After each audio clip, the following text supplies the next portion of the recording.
پڑھا. ہر چیز سے کچھ کنڈیشن اور شرائط ہوتے ہیں، ہے نا. جیسا کہ حدیث کے اندر آتا ہے کہ جو شخص قیام اللیل کرے، مطلب رات کی نماز پڑھے رمضان کے اندر، ہے نا، من قام رمضان ایمانا واحتسابا، جو قیام کرے ایمان کے ساتھ اس نیت سے کہ اللہ میرے گناہ معاف کرے گا، اس کا اجر دے گا، غفر له ما تقدم من ذنبه، کہ اللہ اس کے پچھلے گناہ معاف کر دیتا. بالکل صحیح بات. تو کوئی انسان سال بھر نماز نہ پڑھے اور رمضان میں صرف قیام کرے تو کیا اس کے لیے بشارت ہے؟ جب تک فرائض پہ عمل نہ ہو نفل کی بشارتیں آپ کو کام نہیں آئیں گی. یہ نفل نماز ہے تو یہ تبھی فائدہ دے سکتی ہے جب آپ فرائض کو پورا کرنے والا ہو.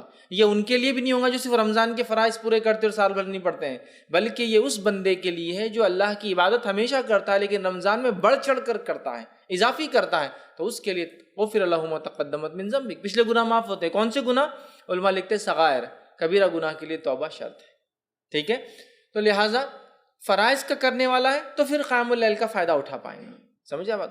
فرض روزے رکھتا ہے تو نفل روزوں کا اس کو فائدہ ہوگا.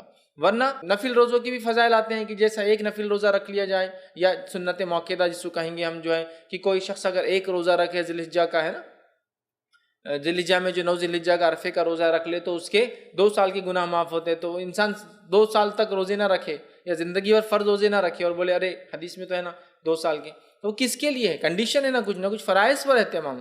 تو اسی طرح بہت سی مرتبہ جب دعاؤں کا تذکرہ آتا ہے، دعاؤں کی باتیں آتی ہیں، تو لوگ بڑا لپک لپک کے دعاؤں کو لے لیتے ہیں، لکھ لیتے ہیں، لگا لیتے ہیں، یاد کر لیتے ہیں، لیکن وہ کنڈیشنز بھول جاتے ہیں کہ یہ چیز تبھی فائدہ دیں گی جب آپ توحید پر ہو اور فرائض کا اہتمام کرتے ہو. تو اللہ رب العزت سب سے زیادہ خوش اگر کسی عمل سے ہوتا ہے تو وہ فرائض ہے، اور سب سے زیادہ نزدیک جو بندہ ہوتا ہے اللہ سے وہ فرائض سے ہوتا ہے. پھر وہ فرائض کے کرنے کے بعد نوافل میں اضافہ کرتا ہے اور اس میں بڑھ جاتا ہے تو اللہ سے اور بھی زیادہ قریب ہو جاتا ہے، اور اتنا قریب ہو جاتا ہے کہ حدیث کے اندر آتا ہے کہ اللہ تعالیٰ فرماتا ہے میں اس کی آنکھ بن جاتا ہوں جس سے وہ دیکھتا ہے. تو اس کا مطلب یہ نہیں کہ اللہ اس کے اندر چلے جاتا، سمجھ رہے آپ؟ یہ بالکل نہیں. اس کا معنی یہ کہ پھر وہ وہی چیز دیکھتا ہے جو اس کا رب چاہتا ہے اور پسند کرتا ہے.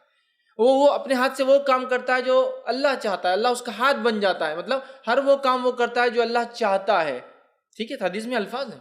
تو فرائض کرتا ہے، اللہ اس سے محبت کرنے لگتا ہے، اس کے بعد نوافل میں اضافہ کرتا ہے، اللہ سے قریب ہو جاتا ہے.